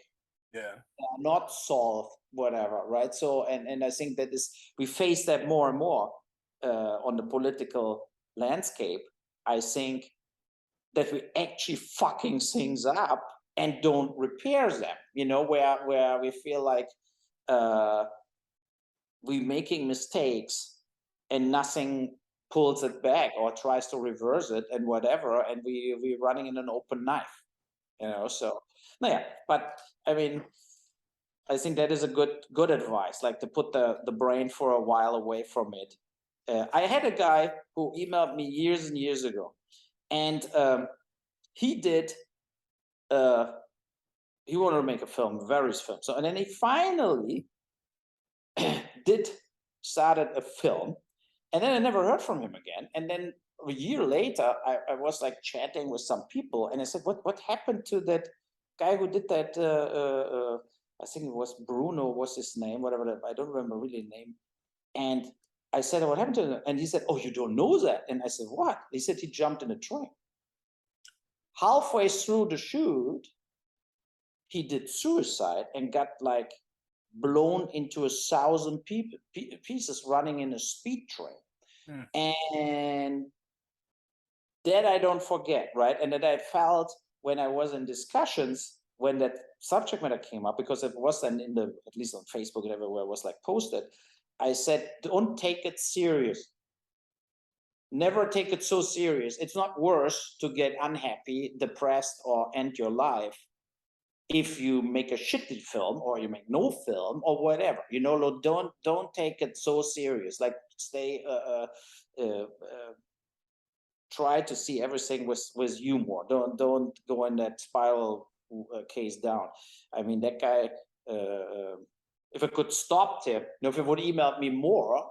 But then he got silent. I didn't know what the fuck happened. If he would email me, I have problems with the film. We start shooting 2 days and it's all fucked up. It has to be something like this. I don't know, But then it was, I think, a very impulsive action, to just like, what? Now I make the film and it will be a total disaster. I don't want to do it. And he jumped in a fucking train, this idiot. No, I'm so mad with that guy. 24 years old. Yeah. It seems like insane. So it is. Yeah. Well, we thank you for being on our show. We're gonna stay out of the way of the trains over here. You know what I mean? You're a good man. You're super talented, and you're a fucking badass dude. The fact you got in the ring with those critics, I think every fucking artist in the world has respect for that. And I love that. That was great. You know what I mean? Okay. You got 2 friends over here. You're always welcome back on to promote future projects. And we'll be praising from afar. You have a good day over there, my friend. Thank you. Thank Bye. you. Bye. We talk after I make the movie next year. Awesome. Can't wait. Okay. All right. Talk Bye. soon. Bye-bye. Bye. Bye. All right, folks. And that was the great Uwe Boll up in this building, man. Yeah, man, it was good. I've been, like I said, I've been a fan since House of the Dead. I remember watching House of the Dead as a teenager and wanting to make films, and the film's got a lot of style. It was scary, you know what I mean? And that was a weird time for films in general, you know what I mean? That early 2000-ish, 2005, mid 2000s, you know what I mean? The Rampage films I think are great, you know what I mean? They're real underdog films, and they're super controversial when you think about it. The BloodRayne films were a lot of fun too. Alone in the Dark, I liked a lot, you know what I mean? We didn't really get too deep into it. I'm a big Christian Slater mark, and, him being a paranormal dude and having the whole vibe to it of what it does, I really dug, you know what I mean? Alex, what do you got to say about our great guest? I gotta say, when I first reached out to him, I mean, I saw In the Name of the King, BloodRayne, Alone in the Dark, and I enjoyed those movies. And I thought they didn't deserve all the hate that they got. I mean, but and then after he agreed to be on the show, I decided to go through and start watching his filmography. And I saw 1968 Tunnel Rats. I watched Attack on Door 4. I mean, just those 2 movies within themselves. Okay, you cannot say this guy is not a good filmmaker after watching those movies, because those movies are by far some of the best film that I've seen in a long time. And they deal with such, terrible issues and war and all that. And I mean, I didn't get to mention to him, but watching like Attack on Door 4, I mean, I got really, upset and moved in the beginning part. And this is just the journalist talking to the people. This isn't even getting to the horrendous action. Okay, this is just people talking to people about the rapes, the mutilations, the genocide. Right. I mean, The thing is that I mean, you might have an issue with his subjects or his content or or something else, but you can, in my opinion, you can never say that he's not a good filmmaker. Right. He is. He's really good, and he has a very strong, gritty style, which I think is missing from a lot of movies coming out now, which just focus on, hey, let's make everyone happy and make as much money as possible. Which those movies are needed, but we also need stuff that do delve into the more gritty and darker aspects of life. Because if you don't have art or film that does that, if you don't have art that makes you talk about situations, then I mean, it's not doing its job. Right. I like my directors to have a little controversy to them, be a little controversial, and this dude does. I mean, the fact that people got so much hate, I appreciate that. I find appreciation in that. You take the Rampage trilogy, and it's kind of like you boil that down, and that's super controversial. You know what I mean? You take Postal, you know what I mean? Super controversial, man. The humor in that, I remember watching that and being blown away by the humor. People have said that my film's humor goes a little too far, might be a little too edgy, if you will, sometimes. And I felt that it was, right on par with like my type of humor. Yeah. But that was a great interview, man. And that was a Hawkman find. And that was very cool. And we'll have him back on the show when the next movie pops off. And very good dude, you know what I mean? I had a good feeling we were going to get down with him, because I think that there's a lot of us and him and us type vibe, as film fans, as people that make films, people that didn't exactly have the easiest come up of making films. And I think any filmmaker can relate a little bit to kind of the hard times of coming up if you're out of the system. That system thing is huge, like he was saying. It's like if you're in the system, you have the manager, the agent, all watching out for you.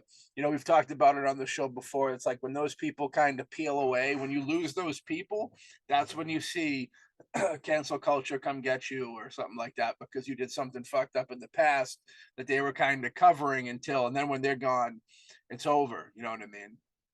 Kind of like when we were talking about Sam Cooke.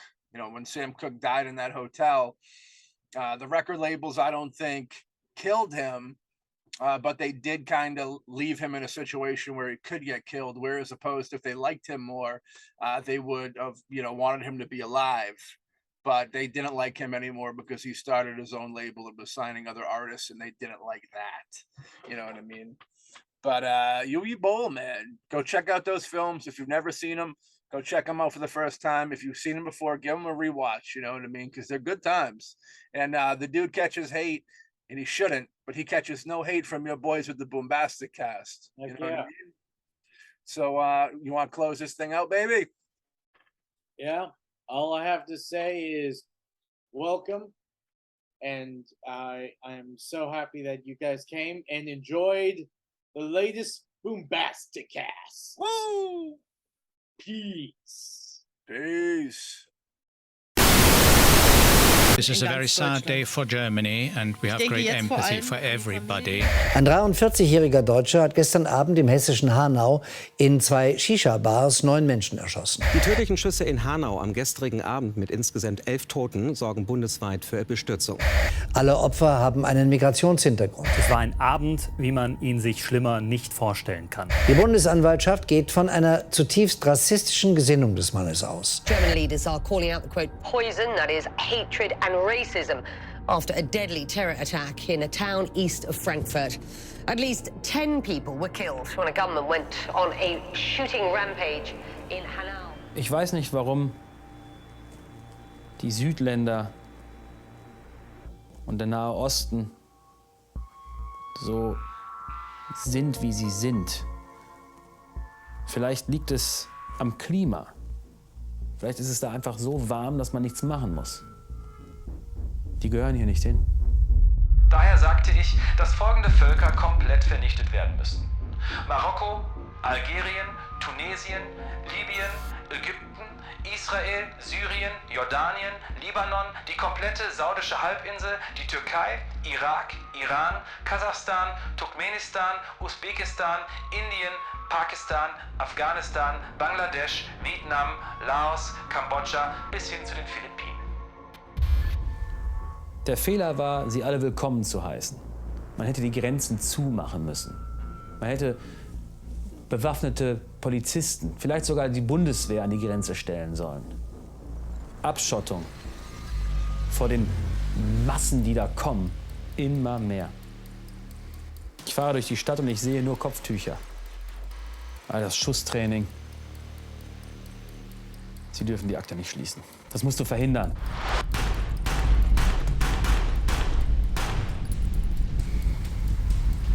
Wir werden Großes schaffen.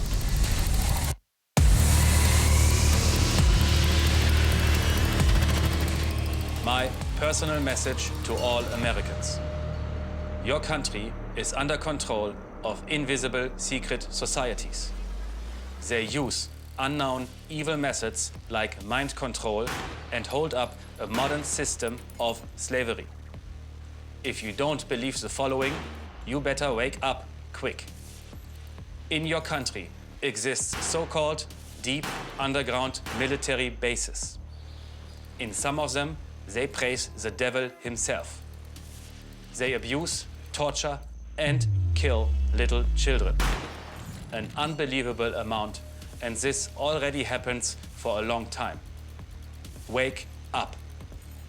This is one form of reality in your country. Turn off the mainstream media. They don't have a clue. The first step is information. It is your duty as an American citizen to end this nightmare. Fight now. Ich habe nur verstanden, dass die Ärzte es nicht begreifen können. Also habe ich ihnen erzählt, was sie hören wollen.